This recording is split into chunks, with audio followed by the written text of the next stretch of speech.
SSLC +2 CBSE 10ാം തരം പരീക്ഷകളിൽ മുഴുവൻ വിഷയങ്ങൾക്കും A+ നേടിയ വിദ്യാർത്ഥികളെ പൊന്നാനി ബ്ലോക്ക് പഞ്ചായത്ത് ആദരിച്ചു. Block panchayat president advocate R Gayathri ഉദ്ഘാടനം ചെയ്തു. വൈസ് പ്രസിഡന്റ് AP വിമൽ അധ്യക്ഷനായി. Public relation officer MV Zakariya career guidance class എടുത്തു. ബ്ലോക്ക് പഞ്ചായത്ത് പരിധിയിലെ എടപ്പാൾ, വട്ടംകുളം, കാലടി, തവനൂർ പഞ്ചായത്തുകളിലെയും 100-ലധികം കുട്ടികളാണ് അവാർഡ് ഏറ്റുവാങ്ങിയത്. ബ്ലോക്ക് പഞ്ചായത്ത് അംഗങ്ങളായ ആസിയ, അബ്ദുൽ നാസർ, നൌഫൽ, ഷീന, ഫർഹാന, ബൽക്കീസ്, ഫജർ, സൗമ്യ എന്നിവർ സംസാരിച്ചു. ബ്ലോക്ക് പഞ്ചായത്ത് അംഗം സന്ദീപ് വിജയൻ സ്വാഗതവും ജോയിന്റ് BDO ജമാലുദ്ദീൻ നന്ദിയും പറഞ്ഞു.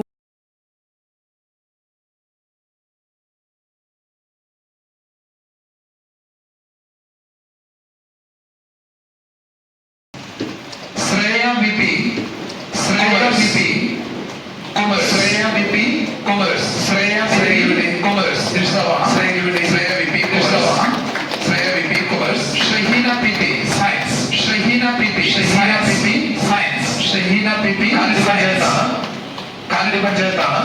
ഷഹീന പി കൃഷ്ണാവ് വന്നിട്ടുണ്ടോ? ഉണ്ടായിരുന്നു. നീ തോന്നുന്നു ചിലപ്പോ പോയിട്ടോ. Aditya PK science, Kalady panchayat. Aditya PK science. Pranab AV, Pranab അടുത്ത വട്ടംകുളം പഞ്ചായത്താണ്. BAV. Sandra Suresh science. Asna Sherin commerce. Asna Sherin commerce.